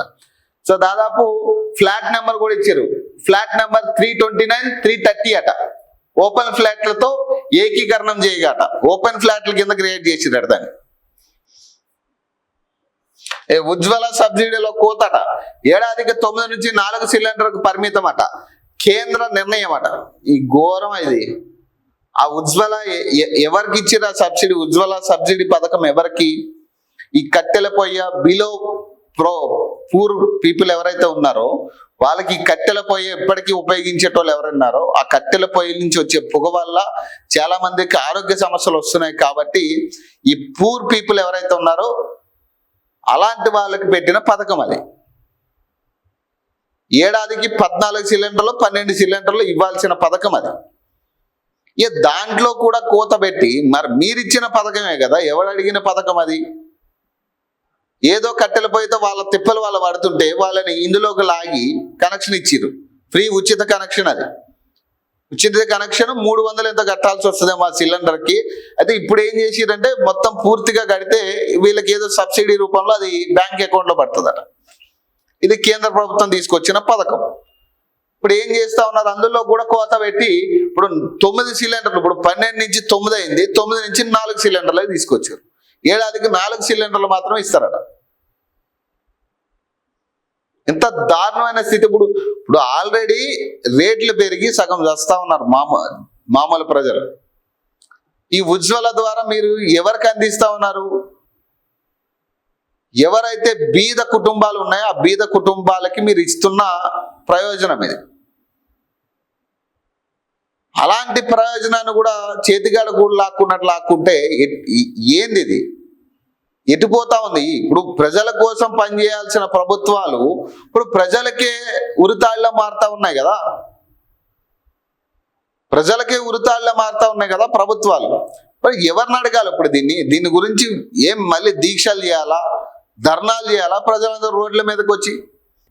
మీరు మమ్మల్ని నష్టాల్లోంచి లాభాల్లోకి నెట్టే ప్రయత్నం చేయాలి, కానీ ఇంకా నష్టాల్లోకి నెట్టే ప్రయత్నం చేసి, ఇంకా కష్టాల్లోకి నెట్టే ప్రయత్నం చేస్తే ఎవరు దీనికి రెస్పాన్సిబిలిటీ? అసలు మీరు ఎందుకు తీసుకొచ్చారు ఉజ్వల సబ్సిడీ స్కీమ్ని? ఎందుకు తీసుకొచ్చారు మీరు? బీదవాడు ఏదైతే ఆ కట్టెల పొయ్యి దగ్గర కష్టపడతా ఉన్నారో ఆ పొగకి వాళ్ళ ఊపిరితిత్తులు, లంగ్స్ అవి ఖరాబ్ అవుతున్నాయి కాబట్టి ఆ వాళ్ళ ప్రయోజనం కోసం వాళ్ళు కొనుక్కునే స్థితిలో ఉండరు కాబట్టి, ఒక సిలిండర్ని ఇన్వెస్ట్ చేసే స్థితిలో వాళ్ళు ఉండరు కాబట్టి వాళ్ళ ప్రయోజనార్థం మీరు ప్రవేశపెట్టిన ఒక స్కీమ్ ఇది. ఉచిత గ్యాస్ సిలిండర్ సబ్సిడీలో, ఉజ్వల సబ్సిడీలో గ్యాస్ సిలిండర్లు ఇస్తారు మీరు. అది 300 ఎంతో కట్టాల్సి ఉంటుంది అనుకుంటా దానికి. ఇప్పుడు అది పోయి ఇప్పుడు 12 సిలిండర్లు ఇవ్వాల్సిన చోట 9 ఇస్తా ఉన్నారు. ఇప్పుడు 9 కాదు, లేదు 4 ఇస్తారంటే ఇప్పుడు వాళ్ళ పరిస్థితి ఏంది? మరి ఎందుకు ఎవడు ఇమ్మన్నాడు ఆ కనెక్షన్లు? వాళ్ళు మళ్ళీ అదే కట్టెల పొయ్యికి పరిమితం అయ్యే పరిస్థితి కదా మీరు 4 సిలిండర్లు ఇస్తే. మీరు సిలిండర్లు ఇచ్చి ఉపయోగం ఏంది? ఇస్తున్నాం, ఇదిగో మేము ఈ సబ్సిడీ తెచ్చినాం, ఉజ్వల సబ్సిడీ తెచ్చినామని ఘనంగా మీరు చెప్పుకోవడానికి తప్పితే మళ్ళీ వాళ్ళు కట్టెల పొయ్యికే పరిమితం అవుతారు. అంతమించి ఏముంటది? అదే కట్టెల పొయ్యికి పరిమితం చేస్తూ ఉంటారు కదా మళ్ళీ మీరు. మళ్ళీ ఈ స్కీమ్ను ప్రవేశపెట్టడం వల్ల ఏం మతలం ఉంది? ఇప్పుడు ఇందులో ఎవరికి ఉపకారం జరిగే పరిస్థితి ఉంటుంది? ప్రభుత్వాలు మేము ఎన్నుకున్నది మాకేదో మేలు చేస్తారనో, మమ్మల్ని ఏదో ఉద్ధరిస్తారనో ఎన్నుకుంటాం, ఏ ప్రభుత్వాన్నైనా కానీ, రాష్ట్రమైనా కేంద్ర ప్రభుత్వం అయినా. కానీ అదే రాష్ట్ర ప్రభుత్వాలు, కేంద్ర ప్రభుత్వాలు ప్రజల్ని ఇంకా అప్పుల ఊబిలోకి నెట్టే ప్రయత్నం చేస్తూ ఉంటే, ఒక పక్క మీ ఇష్టాచారం మీరు 1000 కోట్లు తెచ్చి సంబంధం లేని వాటి మీద ఇన్వెస్టులు చేసి అడిగిన వాళ్ళేమో కేసులు పెట్టి ఒక పక్క చేస్తూ ఉన్నారు. ఇంకో పక్క ఇలాంటి సిచ్యువేషన్స్ తీసుకొచ్చి ఇప్పుడు ఇట్లా పథకాలు ప్రవేశపెట్టి, ఎవరు ప్రవేశపెట్టమన్నాడు ఈ పథకాలని? మీరు అట్లే వదిలేసినా అయిపోయేది. ఇప్పుడు అలవాటు చేసి చేతిగాడ కూడు లాక్కున్నట్టే కదా. డిప్యూటీ కలెక్టర్ రాము నాయక్ సస్పెన్షన్ అట, 2 సూపరింటెండెంట్ల పైన వేటు, అక్రమ సేల్ డీడ్ రద్దుకు మంత్రి పొంగులేటి ఆదేశం అట. రెవెన్యూ శాఖలో ప్రస్తుతం డిప్యూటీ కలెక్టర్ గా పనిచేస్తున్న రాము నాయక్ పై ప్రభుత్వం వేటు వేసింది. 2013 నుంచి 2018 వరకు హౌసింగ్ బోర్డులో డిప్యూటేషన్ పై భూసేకరణ అధికారిగా పనిచేసిన సమయంలో భూ దందాలు, అక్రమ రిజిస్ట్రేషన్లకు పాల్పడినట్లుగా ప్రాథమికంగా నిర్ధారణ కావడంతో ఆయనను సస్పెండ్ చేస్తున్నట్లు మంత్రి పొంగులేటి శ్రీనివాసరెడ్డి ప్రకటించారట. రాము నాయక్ భూసేకరణలకు సహకరించిన సూపరింటెండెంట్ వివేకానందను విధుల నుంచి శాశ్వతంగా తొలగించామని మరో సూపరింటెండెంట్ బోనా నాయక్ ను సైతం సస్పెండ్ చేసినట్లు వెల్లడించారట. హైదరాబాద్ క్యూర్ పరిధిలో ఇందిరమ్మ ఇండ్ల నిర్మాణానికి హౌసింగ్ బోర్డు భూములను పరిశీలిస్తున్నప్పుడు రాము నాయక్ భూ లీలలు బయటకు వచ్చినట్లు మంత్రి తెలిపారు. గజం 2 లక్షలకు పైగా విలువ చేసే హైకోర్టు 5 నుంచి 6 గేట్ల మధ్య ఉన్న హౌసింగ్ బోర్డుకు చెందిన 33.5 చదరపు గజాల స్థలాన్ని రాము నాయక్ 2018 ఫిబ్రవరి 15న అక్రమంగా రిజిస్ట్రేషన్ చేయించినట్లు బయటపడినన్నారు. హౌసింగ్ బోర్డు LAOగా బోర్డులో వర్క్ ఇన్స్పెక్టర్ గా పనిచేసిన ఉద్యోగి నుంచి తొలగింపబడిన ఇఫ్తార్ ఖార్ అహ్మద్ భార్య సుబియా సుల్తానా పేరిట ఈ భూమిని అక్రమంగా రిజిస్ట్రేషన్ చేశారని, ఆ డబ్బులు కూడా నేటి వరకు బోర్డుకి జమ కాలేదన్నారు. బోర్డు అనుమతులను పరిశీలించకుండా రిజిస్ట్రేషన్ చేసిన నాటి చార్నాన్ సబ్ రిజిస్ట్రేషన్ పై కూడా విచారణకు ఆదేశించామన్నారు. 2025 ఏప్రిల్లో ఈ భూమిని సుబియా మరొకరికి విక్రయించగా ఈ మొత్తం వ్యవహారంపై విచారణ జరిపిస్తున్నామన్నారు. రాము నాయక్ భూదందాలకు సంబంధించి 2015 నుంచి పలు కేసులున్నాయి. అప్పట్లో BRS పాలకులు, అధికారులు స్పందించలేదని మంత్రి తెలిపారు. విజయసాగర్ కాలనీలో 400, తుల్జాగూడలో 22, లక్షిగూడలో 130, మహబూబ్ గంజ్ లో 497 చదరపు గజాల స్థలాలను పలువురు పేరిట అక్రమంగా రిజిస్ట్రేషన్ చేయించారని వీటిపై విచారణ జరుపుతున్నామన్నారు. ఈ కేసులో సబ్ రిజిస్ట్రేషన్ పాత్ర పైన విచారణ జరపాలని స్టాంప్ అండ్ రిజిస్ట్రేషన్ ఐజీని ఆదేశించామన్నారు. రాము నాయక్ ను సస్పెండ్ చేశామని, విచారణ పూర్తి చేసి అన్ని ఆధారాలు నిర్ధారణ జరిగితే ఉద్యోగం నుంచి శాశ్వతంగా తొలగిస్తామని మంత్రి తెలిపారట. ఇట్లాంటి సూపరింటెండెంట్లు, ఇట్లాంటి కలెక్టర్లు చాలా మంది ఉన్నారు. చాలా మంది, అందరూ ఇట్లా ఉన్నారని కాదు, చాలా మంది ఇదే పరిస్థితులు ఉన్నారు. ఈ ఒక హైదరాబాద్కే కాదు, ఇది దాదాపు జిల్లాల వారీగా, మండలాల వారీగా, నియోజకవర్గాల వారీగా వ్యాప్తించి ఉన్నారు. ఎక్కడికక్కడ అక్రమాలు చేసిన పరిస్థితి. ఒక ఏరియాను పర్టికులర్ మన సిటీలో మాత్రమే ఇలాంటివి జరిగిన అనడానికి లేదు. ఇక జిల్లాలు, మండలాలు, నియోజకవర్గాలు అన్ని చోట్ల కూడా ఇలాంటి ఘోరాలు చాలా ఉన్నాయి. అక్రమ భూములు లాక్కోవడం, అక్రమ రిజిస్ట్రేషన్లు చేయించడం, బెదిరించడం, అన్ని రకాలుగా జరిగినాయి. ఇవన్నీ కూడా వాళ్ళేదో దీనికి పూనుకుని వాళ్ళు మాత్రమే చేసిన పంచాయతీ కాదు ఇది. ఎవరో ప్రోద్బలం చేస్తే గానీ అప్పటి గవర్నమెంటా ఎవరో ఒకళ్ళు వీళ్ళ మీద ప్రభావం చూపితేనే అధికారులు ముందుకెళ్ళి చేసే పరిస్థితి ఉంటుంది. ఎందుకంటే ఒకవేళ తప్పు చేస్తే వీళ్ళు ఏదైనా అంటారేమో అన్న భయం అయితే ఉంటది కదా. కాబట్టి ఇక్కడ నాయకులు కూడా ఇన్వాల్వ్ అయితేనే ఇవి చాలా ఈజీ అవుతాయి వీళ్ళకి. ఇప్పుడు ఆ చిట్టా మొత్తం బయటకు వస్తే ఇక మొత్తం పర్మనెంట్ ఉద్యోగం పోతుంది. 3 రోజులకు అజ్ఞాతంలోకి కేంద్ర మంత్రి అట. మొన్న కొడుకు, ఇప్పుడు ప్రధాన అనుచరుని అరెస్టుతో అంతర్మథనం. ఇటీవల బస్సు యాత్రకు కూడా బండిని అనుమతించని అధిష్టానం అట. ఫోన్ స్విచ్ ఆఫ్, అందుబాటులో లేరని కార్యకర్తల ఆందోళన. రాష్ట్రానికి చెందిన కేంద్ర మంత్రి ఒకరు 3 రోజుల నుంచి అజ్ఞాతంలోకి వెళ్లిపోయినట్టు విశ్వసనీయంగా తెలిసింది. పార్టీ నేతలు, కార్యకర్తలు, వర్గం ఎవరికి అందుబాటులో లేకుండా రహస్య ప్రాంతంలోకి వెళ్ళినట్టు సమాచారం. మంత్రి వ్యక్తిగత సెల్ ఫోన్ స్విచ్ ఆఫ్ చేసుకున్నారని, ఆయన్ను కలిసేందుకు ప్రయత్నం చేస్తున్నామని, హైదరాబాద్, కరీంనగర్ లోని ఆయన నివాసాల్లో అందుబాటులో లేరని బీజేపీ కార్యకర్తలు, కేంద్ర మంత్రి సన్నిహితులు చెప్తున్నారు. పోక్సో కేసులో ఆయన కొడుకు అరెస్ట్ అయినప్పటి నుంచే కొంత ముభావంగా ఉంటున్నారని అంటున్నారు. ఆ ఘటన తర్వాత పార్టీ కూడా క్రమంగా దూరం పెడుతూ వస్తున్నదని, గత నెల చివరి వారంలో జరిగిన రైతు ఘోష, బీజేపీ భరోసా బస్సు యాత్రలో పాల్గొనేందుకు కూడా ఢిల్లీ బీజేపీ నిరాకరించినట్టు చెప్తున్నారు. దీనికి తోడు తాజాగా బీజేపీలోని సంచలనమైన వివాదాస్పద ఫ్లెక్సీల కేసులో మంత్రికి అనుచరుడిగా గుర్తింపు ఉన్న బీజేపీ నాయకుడు, సికింద్రాబాద్ కంటోన్మెంట్ మాజీ వైస్ ప్రెసిడెంట్ రామకృష్ణను పోలీసులు అరెస్ట్ చేయడంతో ఆయన అజ్ఞాతంలోకి వెళ్లినట్టు బీజేపీ కార్యకర్తల్లో చర్చ జరుగుతున్నది. బండి భగీరథ పోక్సో కేసు వ్యవహారంలో కేంద్ర మంత్రి ముందుగా బీఆర్ఎస్ పై తీవ్ర వ్యాఖ్యలు చేశారట. కావాలనే తమపై కుట్ర చేశారని, తనను అప్రష్టపాలు చేసేందుకు ఈ కేసును వాడుకుంటున్నారని కేంద్ర మంత్రి, ఆయన సన్నిహిత వర్గం అనేక సార్లు విమర్శలు చేసింది.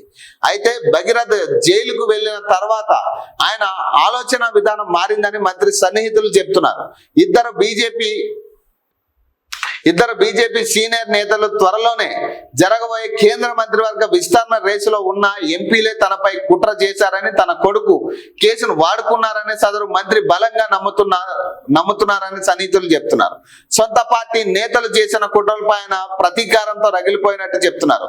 ఆయన ఆవేదన గమనించిన కంటోన్మెంట్ మాజీ వైస్ ప్రెసిడెంట్ రామకృష్ణ ఫ్లెక్స్ వ్యూహాన్ని పన్నినట్టు చెప్తున్నారు. ఈటలపై ఫ్లెక్సీలు ప్రతీకారంలో భాగమేనా? సో ఇద్దరు ఎంపీల మీద పగ తీర్చుకోవడానికి, వారిద్దరి మధ్య గొడవలు సృష్టించడానికి రామకృష్ణ ఉద్దేశపూర్వకంగా ఫ్లెక్సీలు పెట్టినట్టు అనుమానాలు వ్యక్తం చేస్తున్నాయి. సదరు మంత్రి పాదయాత్ర చేసిన నాటి నుంచి ఎంపీ ఎన్నికల్లో గెలిచే దాకా దగ్గరుండి టెంట్లు వేయించారని, ఆయనకు పెద్ద టెంట్ హౌస్ ఉన్నదని చెప్తున్నారు. పోక్సో కేసు వివాదంలో డ్యామేజ్ చేసింది వారిద్దరని అనే ఆలోచనతో మల్కాజ్గిరి ఎంపీ ఈటెల రాజేందర్ను టార్గెట్ చేసినట్టు చెప్తున్నారు. ఆయనకు వ్యతిరేకంగా పలు ప్రాంతాల్లో ఫ్లెక్సీలు పెట్టారు. బీజేపీ నీ కోసం నిలబడితే నువ్వు బీజేపీకి చేసింది ఏంటి అనే ప్రశ్నలతో కూడిన ఫ్లెక్సీలను గుర్తు తెలియని వ్యక్తులు ఏర్పాటు చేశారు. టిఆర్ఎస్ కు ఓనర్ను నేనే, అంటేనే కదా కేసీఆర్ మేడిగట్ట మెడపట్టి నిన్ను బయటకు నెట్టింది. ఇప్పుడు అదే పరిస్థితి బీజేపీలో తీసుకోకు అని మరో ఫ్లెక్సీలో హెచ్చరించారు. ఈ చర్య బీజేపీ రాష్ట్ర చీఫ్ రామచంద్రరావు ఖండిస్తూ పార్టీని బలహీనపరిచేందుకు కుట్రలు జరుగుతున్నాయని పేర్కొన్నారు. కాగా పోలీసు దర్యాప్తులో కేంద్ర మంత్రి అనుచరుడే ఈ పని చేశారని తేలటంతో గొంతులో వెలక్కాయ పడ్డట్టయిందట. గత నెల రైతు గోసా బీజేపీ భరోసా పేరుతో బీజేపీ బస్ యాత్ర చేపట్టింది. ఎంపీలు ఎమ్మెల్యేలతో కలిసి చేసిన ఈ యాత్రలో పాల్గొనేందుకు కేంద్ర మంత్రి కూడా ఆసక్తి చూపించినట్లు తెలుస్తున్నది. దీనికి ఢిల్లీ దూతను అభ్యర్థించినట్టు సమాచారం. అప్పుడే భగీరథపై పోక్సో కేసు నమోదు కావడంతో కేంద్ర పార్టీ ఆయన్ను అనుమతించినట్టు తెలుస్తుంది. ఈ పరిణామాలతో బస్ యాత్ర కరీంనగర్ లో జరిగినప్పటికీ ఆయన పాల్గొనకపోవడం గమనార్హమట. ఏముంది ఇప్పుడు ఇది పక్కన పెట్టండి, ఈ వార్త అంతా పక్కన పెట్టండి. వాస్తవానికైతే ఏదైతే మంత్రివర్గ విస్తరణ జరగబోతుందో, ప్రక్షాళన విస్తరణ ఏదైతే జరగబోతుందో ఖచ్చితంగా దీంట్లో ఒక పదవి అయితే పోబోతుంది, వేరే వాళ్ళకి వరించబోతుందనే చర్చ పెద్ద ఎత్తున జరుగుతూ ఉంది. మరి అది ఈ కేంద్ర మంత్రికి సంబంధించిన పదవే అని కొంతమంది అభిప్రాయపడుతున్న పరిస్థితి కనపడతా ఉంది. ఇప్పుడు జరుగుతున్న పరిణామాల్లో చాలా వరకు డ్యామేజ్ జరిగిన పరిస్థితి. అది ఎవరైనా కావాల్సుకొచ్చి చేసిరా లేదా తెలియకుండా ఇరుక్కున్నారా అనేది తెలియదు. కానీ వాస్తవానికైతే ఈ డ్యామేజ్ అనేది పూర్తి స్థాయిలో జరిగినట్టుగా కనపడతా ఉంది. ఆల్రెడీ ఒక డ్యామేజ్ జరిగి అది పూర్తిగా మన మీద పడొద్దని చాలా వరకు ఆయన ఆపుకునే ప్రయత్నం చేసినప్పటికీ కూడా ఈ రెండో డ్యామేజ్ ఏదైతే ఉందో ఈటలకి వ్యతిరేకంగా ఫ్లెక్సీలు పెట్టడం కానీ ఇవన్నీ కూడా సరే ఈ వ్యవహారంలో మళ్ళీ అదే కేంద్ర మంత్రి పేరు రావడం కూడా ఒక అందుకు పూర్తి డ్యామేజ్ జరిగినట్టుగానే అర్థమవుతా ఉంది. కేంద్ర ప్రభుత్వం ఇతను పక్కన పెట్టి వేరే వాళ్ళకి ఈ పదవిని కట్టబెట్టే ప్రయత్నం చేస్తా ఉన్నారు అనేది కూడా అర్థమవుతా ఉంది. మంత్రివర్గ విస్తరణ కావచ్చు, ప్రక్షాళన జరగబోతా ఉంది. విస్తరణతో పాటు ప్రక్షాళన కూడా చేస్తారనే యోచనలో కనపడతా ఉంది. మరి ఈ ప్రక్షాళన చేస్తే మరి ఈ మంత్రి పదవి ఎవరికి వరించే పరిస్థితి ఉండొచ్చు. ఎందుకంటే ఈ చాలా కీలకమైన పదవి ఇది, చాలా అరుదైన పదవి ఇది. అది తెలంగాణ వ్యక్తికి చేరడం అనేది చాలా మంచి విషయం.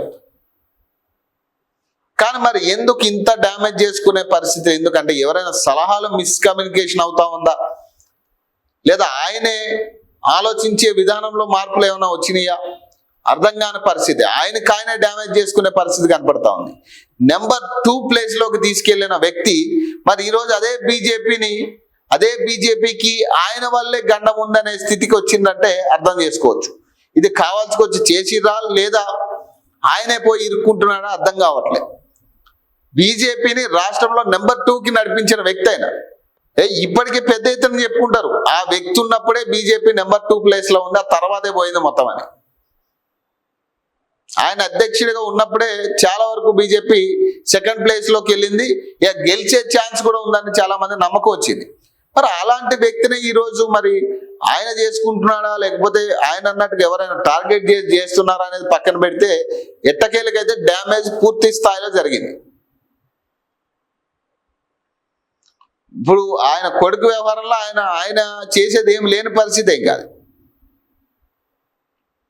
కదా. ఆల్రెడీ జరిగిన విషయము అంతా జరిగింది. ఆల్రెడీ వాళ్ళు చేస్తున్న విచారణలో అన్ని కూడా బయటకు వచ్చిన పరిస్థితి. మరి ఈయనకి తెలియకుండా జరుగుండొచ్చు అనేది అర్థమవుతా ఉంది ఆయన కొడుకు విషయంలో. కానీ ఇలాంటి రాజకీయ విషయాల్లో అయితే కంప్లీట్ గా ఈయన సరెండర్ అయినట్టుగానే అర్థమవుతా ఉంది. ఎవరి ఆలోచనలకు ఈయన సరెండర్ అవుతా ఉన్నాడు, ఎవరి ఆలోచనల మీద ఈయన నడుస్తున్నట్టుగా కనపడతా ఉంది ఈయన డెసిజన్లు అన్నీ కూడా. రాష్ట్ర సచివాలయంలో ఎస్పీఎఫ్ పోలీసులు అమలు చేస్తున్న ఆంక్షలు అటు ప్రజలను ఇటు అధికారులను కొన్ని సందర్భాల్లో ఇబ్బందులకు గురి చేస్తుందట. సచివాలయంలో ఎస్పీఎఫ్ పోలీసుల కొత్త ఆంక్షలట. వారికి పైరవిలే తప్ప భద్రత ముఖ్యం కాదని విమర్శలు వస్తున్నాయట. రాష్ట్ర సచివాలయంలో ఎస్పీఎఫ్ పోలీసులు అమలు చేస్తున్న ఆంక్షలు అటు ప్రజలను ఇటు అధికారులను కొన్ని సందర్భాల్లో ఇబ్బందులకు గురి చేస్తున్నాయి. డిప్యూటీ సీఎం ఛాంబర్ ముందు నుంచి అధికారులతో సహా ఎవరు నడవకూడదని చెబుతూ ఆ దారిలో ఎవరిని అనుమతించడం లేదని కార్యాలయంలో డిప్యూటీ సీఎం లేకపోయిన ఆంక్షలు వర్తిస్తాయని పోలీసులు చెబుతున్నారని ఉద్యోగులు వాపోతున్నారు. ఎస్పీఎఫ్ పోలీసుల తీరుపై తీవ్ర విమర్శలు వ్యక్తమవుతున్నాయి. వారి కీలక శాఖల వద్ద ఫైళ్లు పట్టుకుని అధికారుల చుట్టూ తిరుగుతూ పైరవీలు చేయడం తప్ప భద్రత గురించి పెద్దగా పట్టించుకోరనే విమర్శలు కూడా ఉన్నాయి. ఛాంబర్ కు వెళ్లే దారిలో ఇప్పటికే చెక్ పాయింట్ పెట్టిన ఎస్పీఎఫ్ పోలీసులు మంత్రి విలేకరుల సమావేశానికి వెళ్లే జర్నలిస్టులను సైతం సోమవారం అనుమతించలేదని ఇటీవల రెవెన్యూ శాఖలో సహాయ కార్యదర్శి హోదాలో ఉన్న ఓ అధికారిని కూడా గేట్ బయట ఉన్న కానిస్టేబుల్ నోటుతో ఈలలు వేస్తూ విచిత్ర సంజాలు చేయడంతో పాటు ఐడి కార్డు చూపకుండా ఎక్కడికి పోతున్నావంటూ ఏకవచనంతో సంబోధించడంతో ఆ అధికారి సచివాలయ ముఖ్య భద్రతా అధికారి సిఎస్ఓకు ఫిర్యాదు చేశారట. సదరు కానిస్టేబుల్ ను పిలిపించి క్షమాపణలు చెప్పించి వదిలేశారు. ఈ తరహా సంఘటనలు నిత్యం ఏదో ఒక గేటు వద్ద జరుగుతూనే ఉన్నాయనే విమర్శలు ఉన్నాయి. సందర్శకుల పట్ల కూడా దురుసుగా ప్రవర్తించడం, వారికి నచ్చిన వారిని ఎలాంటి తనిఖీలు లేకుండా లోపలికి అనుమతించడం వంటివి సాధారణంగా జరిగిపోతున్నాయని సచివాలయ ఉద్యోగులు చెబుతున్నారు. మరోవైపు నిజాయితీగా పనిచేస్తున్న తోటి ఎస్పీఎఫ్ ఉద్యోగిని కూడా వారు వేధింపులకు గురి చేయడంతో ఆయన ఆ వేధింపులు తట్టుకోలేక 9 ఏళ్ల సర్వీసు మిగిలిండగానే ఇటీవల పదవి విరామణ చేశారు. బలవంతంగా ఆయనతో పదవి విరామణ చేయించడం సచివాలయ ఉద్యోగుల్లో చర్చనీయాంశంగా మారిందట. మరి పరిస్థితి డిప్యూటీ సీఎం ఛాంబర్ ముందు ఎవరు నడవకూడదట. డిప్యూటీ సీఎం ఛాంబర్ ముందు ఎవరు నడవద్దట. ఇది ఎస్పీఎఫ్ పోలీసులు పెట్టిన ఆంక్షలట, కొత్త ఆంక్షలకి. ఎవరు కూడా, ఈవెన్ జర్నలిస్టులు కూడా అటు నడిచే పరిస్థితి లేదట, అటు నడవద్దట. ప్రెస్ మీట్ ఉండి, ఇప్పుడు ఇటీవల వెంకట స్వామి ప్రెస్ మీట్ పెట్టిండట సచివాలయంలో. జర్నలిస్టులు వెళ్తే ఆ ఛాంబర్ ముందు నుంచి నడవద్దన్నారట. ఇదేం కొత్త ఆంక్షలు అర్థం కావట్లేదు. ఇప్పుడు ఈ ఎస్పీఎఫ్ పోలీసుల మీద చాలా వివాదాలు ఉన్నాయి. పైరవీలు చేస్తున్నారని, నచ్చిన వాళ్ళకి పైరవీలు చేస్తా ఉన్నారు, ఫైల్ పట్టుకెళ్ళి ఇస్తున్నారని, నచ్చిన వాళ్ళని లోపలికి వితౌట్ చెకింగ్ లోపలికి పంపిస్తున్నారని,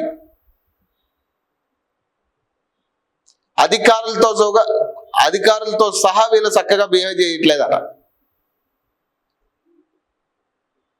మరి ఈ కొత్త ఆంక్షలు ఎవరిని ఉద్ధరించడానికి నాకు అర్థం కాలే. ప్రజలను ఉద్ధరించడానికే కదా సచివాలయం కట్టుకున్నారు. మీరు ప్రజలకి మీరు పరిపాలన చక్కగా అందించడానికి కదా. ఆ పరిపాలన చక్కగా అందించకపోగా మళ్ళీ ఇట్లాంటి ఆంక్షలన్నీ పెడితే ప్రజలు ఇక మొత్తానికే యాస్టికి వస్తుంది వాళ్ళకి. ఇప్పుడు బట్టి విక్రమార్క ఛాంబర్ ముందు నుంచి వెళ్ళకపోవడానికి రీజన్ ఏంది? వెళ్ళొద్దు అనడానికి రీజన్ ఏంది? మరి ఈ ఎస్పీఎఫ్ పోలీసుల ఆంక్షలా లేకపోతే లేదు బట్టి విక్రమార్క పెట్టిన ఆంక్షలా అనేది అర్థం అవ్వట్లేదు. ఇప్పుడు వీళ్ళే స్వతహాగా తీసుకొచ్చిన నిర్ణయాలు ఇవన్నీ, లేదు ఆయన చెప్తే వీళ్ళు అమలు చేస్తా ఉన్నారనేది తెలియాలి.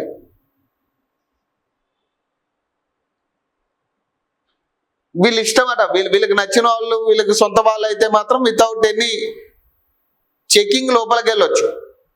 లేదా వీళ్ళకి ఇష్టమైన ఫైల్స్ ఏమైనా ఉంటే పట్టుకెళ్ళి వీళ్ళే పైరవీలు చేస్తారట. డైరెక్ట్ పైరవీలు చేసి వస్తారట వీళ్ళు.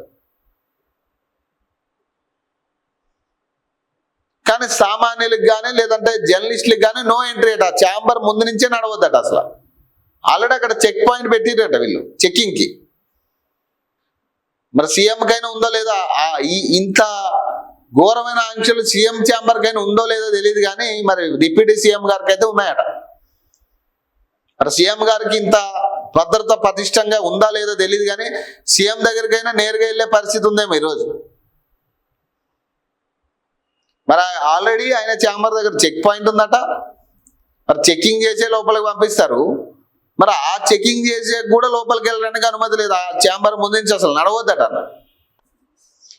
నిన్న ఒక అమ్మాయి యువతి విజయవాడ వెళ్ళాల్సిన ట్రైన్ ఏదో లేట్ అయిందనో ఏదో మొత్తం మీద అర్ధరాత్రి 1:45 వరకు ఆమె స్టేషన్లో ఉండిపోయిందట. సో అది లింగంపల్లి అనుకుంటా, లింగంపల్లి రైల్వే స్టేషన్లో దిగారట. 1:45 ఆ ప్రాంతంలో విజయవాడ నుంచి ఇక్కడికి వచ్చినట్టున్నారా. అయితే ఏమైంది, ఆ లింగంపల్లి ప్రాంతం అంతా కొంత ఈ నిర్మానుష్యంగా ఉంటది, మొత్తం చీకటి, ఇదంతా కొంచెం భయం వేసి పోలీసులకు ఫోన్ చేసిందట ఆమె. సార్ నాకు చాలా భయంగా ఉంది, సో నాకు కొంచెం ఇంటి దాకా నాకు ఎవరైనా ఒక మహిళా కానిస్టేబుల్ లేకపోతే ఎవరైనా వచ్చి నన్ను ఇంటి దాకా కొంచెం నాకు తోడుగా రావాలి సార్ అంటే, ఇదే మా డ్యూటీయా, ఇదేమన్నా రూల్ ఉందా అని పోలీసులు మాట్లాడారట. ఈ మాట నేను చెప్తున్నది కాదు, ఆమె డైరెక్ట్ గా చెప్తా ఉందో చూడండి. చూడండి, తను విజయవాడ నుంచి వస్తున్న ట్రైన్ లేట్ అవ్వడం వల్ల అర్ధరాత్రి 1:45 లింగంపల్లి స్టేషన్ లో దిగానని, భయం వేసి పోలీసులకు ఫోన్ చేసి ఇంటి వద్ద దింపాలని అడిగినానని తెలిపిన యువతట. అయితే నిన్ను ఇంట్లో దింపాలని ఎక్కడైనా రూల్ లేదని పోలీసులు సమాధానం విని బాధ కలిగిందంటూ యువత ఆవేదనట. ఆమె వీడియో పెట్టింది, ఆమె వీడియో పెట్టింది. మరి ఇదా మనం కల్పించే భద్రత ఇదేనా యువతకి?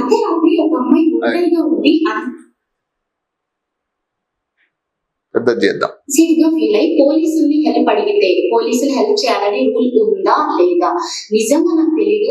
తెలంగాణ గురించి కానీ హైదరాబాద్ పోలీస్ గురించి కానీ నాలెడ్జ్ ఉన్న వాళ్ళు ప్లీజ్ నాకు చెప్పండి, జెన్యూన్ గా అడుగుతున్నాను. ఎందుకంటే 6th జూన్ అంటే నిన్న థర్స్డే రోజు నేను విజయవాడ లింగంపల్లి ఇంటర్సిటీ ట్రైన్ ఎక్కాను. అది రోజు 11 to 11:30 మధ్యలో లింగంపల్లికి వచ్చేస్తుంది. బట్ నిన్న ట్రైన్ ప్రాబ్లం అవ్వడం వల్ల పివి నగర్ దగ్గర 2 hours ఆపేశారు.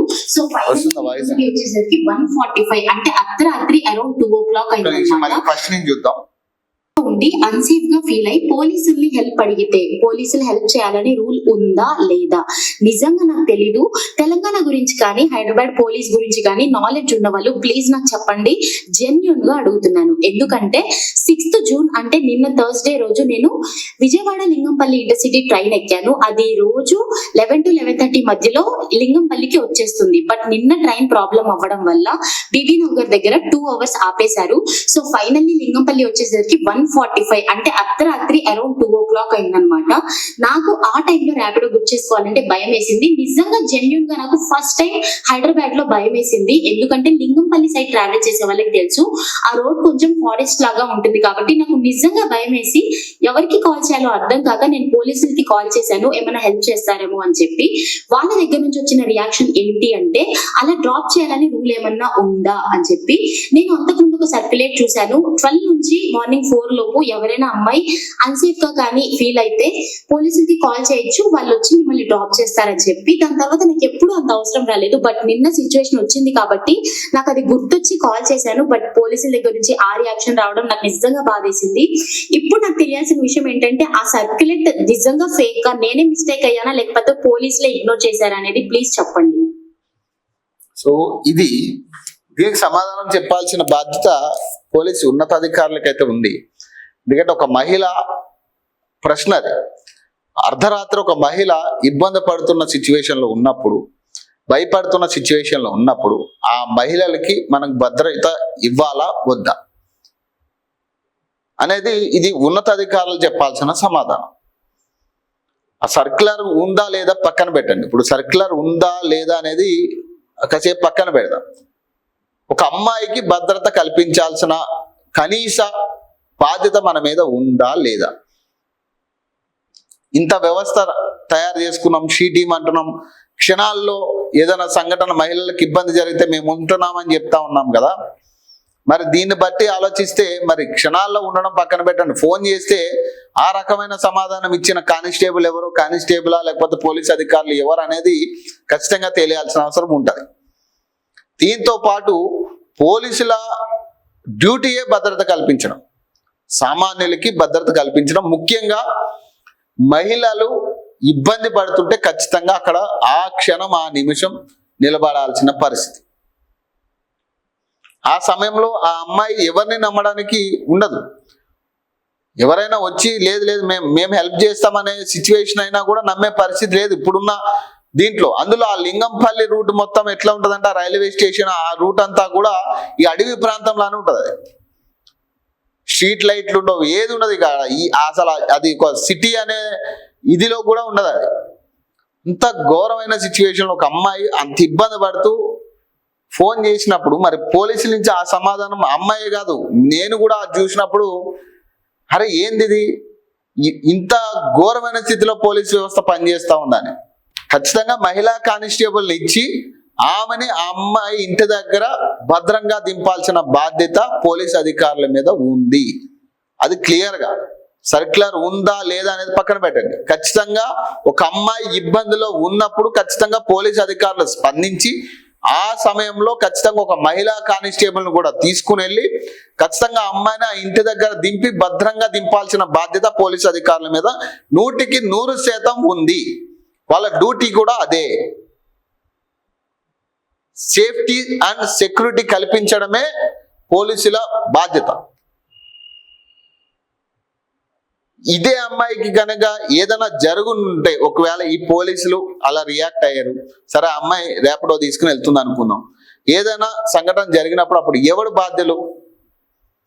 ముందుగా మీకు ఇన్ఫర్మేషన్ వచ్చినప్పుడు ఖచ్చితంగా అది ఏంటనేది ఖచ్చితంగా మాట్లాడాలా, అది నిర్ధారణ చేసుకోవాలి. ఫస్ట్ మనం రెస్పాండ్ అవ్వాలా, అక్కడికి వెళ్ళాలా, సంఘటన స్థలంగా అమ్మాయి పరిస్థితి ఏందనేది చూడాలి. ఇప్పుడు ఆమె ఇదే దూరంలో మీరు రెస్పాండ్ అయిన తర్వాత ఆమె ఏదో ర్యాపిడో బుక్ చేసుకుని వెళ్ళింది, ఇంటికి వెళ్ళింది. లేదు ఇంటికి వెళ్ళే దారిలో ఏదైనా సంఘటన జరిగింది అనుకుందాం, ఫర్ సపోజ్ అది జరగకూడదని అనుకుంటాం అందరం. ఏదైనా సంఘటన జరిగింది, జరగకూడని సంఘటన జరిగింది, అప్పుడు పోలీసులు వెళ్ళి అరే మాకు ముందే ఇన్ఫర్మేషన్ చేయండి అని చెప్పి ఒక పెద్ద ప్రెస్ మీట్ పెట్టి ఇట్లాంటిది ఏదైనా ఉంటే అమ్మాయిలు ఖచ్చితంగా మీరు నేరుగా పోలీస్ స్టేషన్కి ఫోన్ చేయొచ్చు, మేము మీకు భద్రత కల్పిస్తామని చెప్పి చెప్పడం అనేది కరెక్టా? అంటే ఏదైనా జరిగితేనే మనం రెస్పాండ్ అవుతామా? ఏదైనా జరగాల, ఏదైనా సంఘటన జరిగితేనే మనం రెస్పాండ్ అయ్యి దాని గురించి మాట్లాడతామా? మరి ఆ రూల్ ఉందా అనే అధికారం ఎవరనేది తెలియాలి ఫస్ట్. ఆ సమయంలో అలా స్పందించిన అధికారం ఎవరో కూడా తెలియాలి. ఇన్ని పెట్రోల్ వెహికల్ పెట్టుకున్నాం కదా మనం, ఎన్ని పెట్రోల్ వెహికల్, ఇనోవాలు, పెద్ద పెద్ద వెహికల్ ఇచ్చిరు కదా మనకి. ఆ పెట్రోల్ వెహికల్ మనం తిరగడమే కదా మన పని, మనకు వేరే పనే ఉందా? పెట్రోల్ వెహికల్లో వెళ్ళి దింపితే ఏమయ్యేది? అది ప్రభుత్వమేమి కదా మీకు భరించేది, ప్రజలే కదా. ప్రజల అమౌంట్, ప్రజలు కట్టే ట్యాక్స్లోంచే కదా మీకు జీతాలు వచ్చాయి. ఖచ్చితంగా ప్రజలకి మీరు బాధ్యత వహించాల్సిన అవసరం ఉంది కదా, భద్రత ఇవ్వాల్సిన పరిస్థితులు కూడా ఉన్నాయి కదా. మేము ఎందుకు ఇవ్వాలంటే మరి మీరు పోలీసులకు ఎందుకున్నారు? మరి పోలీసు వ్యవస్థే భద్రత కల్పించడానికి కదా మనం పెట్టుకున్నది. పోలీసుల్ని పెట్టుకున్నదే భద్రత కల్పించడానికి. సో ఖచ్చితంగా దానికి సమాధానం ఉన్నతాధికారులు చెప్పాల్సిన బాధ్యత ఉంది. అమ్మాయి అడుగుతున్న సమాధానం ఈ సర్క్యులర్ ఉందా లేదా అనేది. నేను అనేది ఏంటంటే సర్క్యులర్తో సంబంధం లేదు. ఒక అమ్మాయి ఆపదలు ఉన్నప్పుడు భద్రత కల్పించాల్సిన బాధ్యత ఉందా లేదా? ఒక అమ్మాయి ఆ సమయంలో ఏదో భయమేసి, ఏదో సంఘటన చూసి భయమేసో లేకపోతే ఇంకో దానికో పోలీసులకి ఫోన్ చేసింది, నాకు ఇట్లా ఉంది నా పరిస్థితి అని. మరి పోలీసులు బాధ్యతాయుతంగా వచ్చి అమ్మాయికి రక్షణ కల్పించాల్సిన అవసరం ఉందా లేదా? అది మాత్రం చెప్పండి. ఇది నేను అడుగుతున్న పాయింట్. ఇది సర్క్యులర్తో సంబంధం లేదు. 100% ఆ కల్పించాల్సిన బాధ్యత పోలీస్ అధికారులకు ఉంది. కేవలం రక్షణ కోసమే మిమ్మల్ని పెట్టుకున్నాం. మా రక్షణ కోసం మిమ్మల్ని పెట్టుకున్న, అందులో ప్రధానంగా ఈ మహిళల విషయంలో చాలా బాగా చెప్తా ఉన్నాం. షీ టీంలు ఉన్నాయి, అవి ఉన్నాయి, ఇవి ఉన్నాయి. మరి ఈ సమయంలో అర్థమవుతా ఉంది కదా ఎంత షీ టీంలు పనిచేస్తున్నాయి అనేది.